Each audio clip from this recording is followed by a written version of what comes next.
नमस्कार, जनचेतना न्यूज में आप सभी का स्वागत है। बढ़ते हैं हेडलाइन की ओर।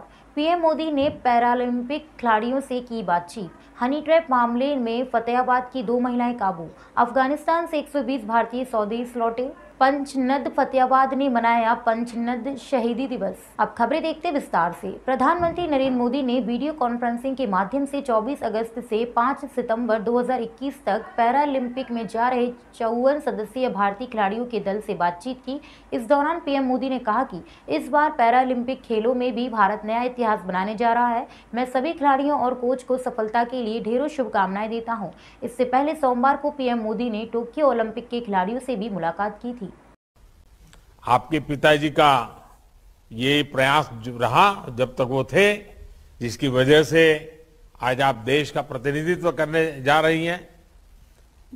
मुझे बताया गया कि 8 घंटे प्रैक्टिस करती हैं और फिर घर की देखभाल भी करती हैं। आप सफल एथलीट के साथ एक अच्छी बेटी भी और एक अच्छी बहन भी दोनों है और इसलिए देश के हर व्यक्ति जब ज्योति के विषय में जानेंगे तो उनके विचारों में भी एक नया प्रकाश आएगा। चीजों को देखने की तरफ ज्योति का प्रकाश उन पर पहुंच जाएगा। मेरी आपको बहुत बहुत शुभकामनाएं हैं। Thank you sir.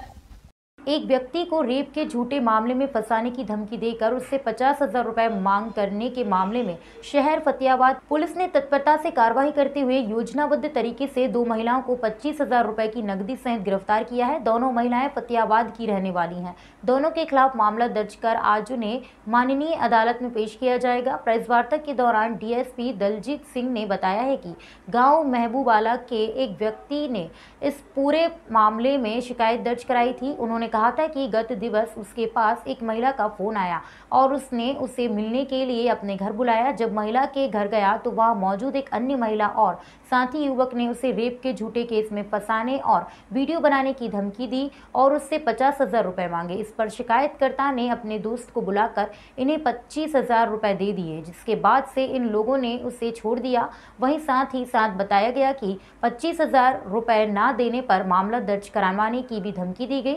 इस मामले में उसके पास बार बार फोन आने पर उसने पुलिस में शिकायत की है, जहां सूचना मिलते ही पुलिस ने एक योजना बनाई और 25,000 रुपए देकर शिकायतकर्ता को आरोपियों द्वारा बताई गई जगह माजरा पुल हाईवे बाईपास पर भेज दिया गया। जैसे ही महिलाओं ने यह पैसे लिए, उसी समय छापेमारी कर दोनों महिलाओं को रंगे हाथों गिरफ्तार कर उनके कब्जे से 25,000 रुपए भी बरामद किए गए।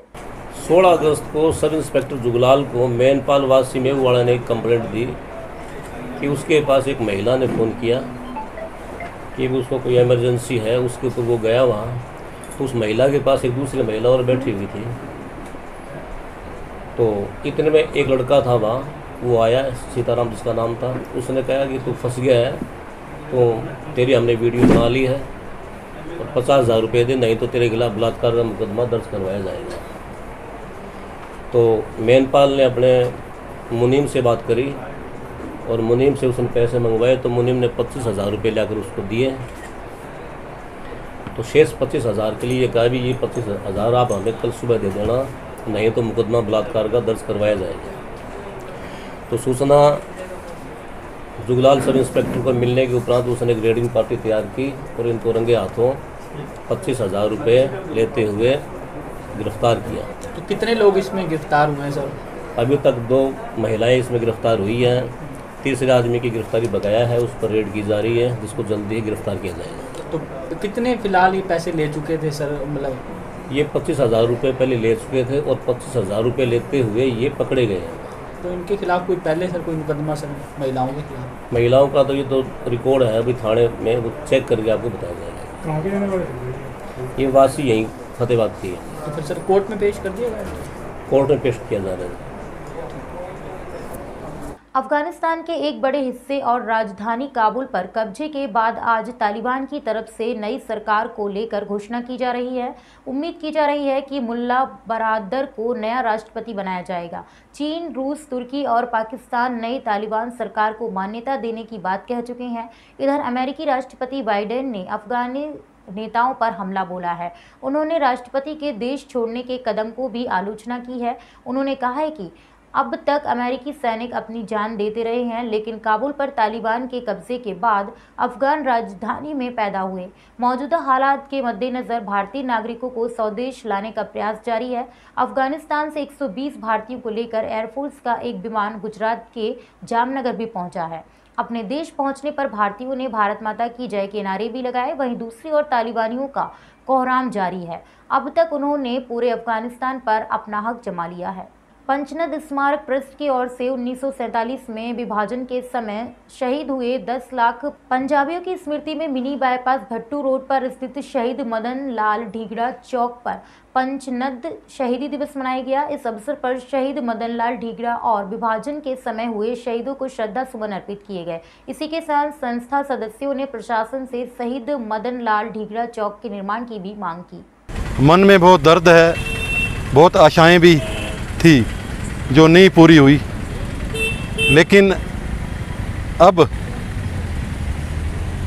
जब हम जागे हैं, जब हम उठे हैं, तो मेरे से पहले बड़े भैया विजय निर्मोही जी ने भी, डॉक्टर संत कुमार जी ने भी सारी बातें बताई हैं।